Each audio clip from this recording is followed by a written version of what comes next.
అన్న ఇక్కడ అవమానం ఓవైపు తీన్మార్ మల్లన్న ఈ స్థాయికి వస్తే కనీసం మా కాంగ్రెస్ పార్టీ గుర్తించి మా నాయకత్వం గుర్తించి ఒక సోదరుడు ప్రజల కోసం కొట్లాడేటోడు మా అభ్యర్థిగా ఉండాలని చెప్పి కాంగ్రెస్ పార్టీ నన్ను గౌరవించుకుందన్న. వామపక్ష పార్టీలు నాకు అండగా నిలబడ్డాయన్న. ఇన్ని అండగా నిలబడితే ఇవాళ కేటీ రామారావు మాట్లాడుతా ఉన్నాడు ఏమని అన్న తీన్మార్ మల్లన్న బ్లాక్ మెయిలర్ అని మాట్లాడుతున్నా.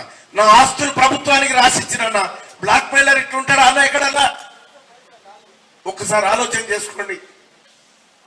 మీరు చేసిరన్నా ఈ ప్రజల కోసం నేను నా బిడ్డకు వచ్చిన కష్టం ఏ బిడ్డకు రావద్దని 200 మంది పిల్లలకు ఆపరేషన్లు చేయించినన్నా నేను తీన్మార్ మల్లన్న.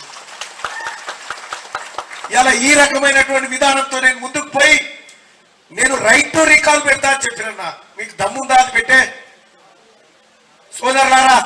ఇంకంతే కాదు, ఒక తీన్మార్ మల్లన్న తెల్లంగేసుకుంటే కూడా ఓర్వట్లేదు అన్న టిఆర్ఎస్ పార్టీ కేటీ రామారావు. అన్న వేసుకోవద్దా? ఒక పేద బిడ్డ కనీసం ఒక కారులో తిరిగి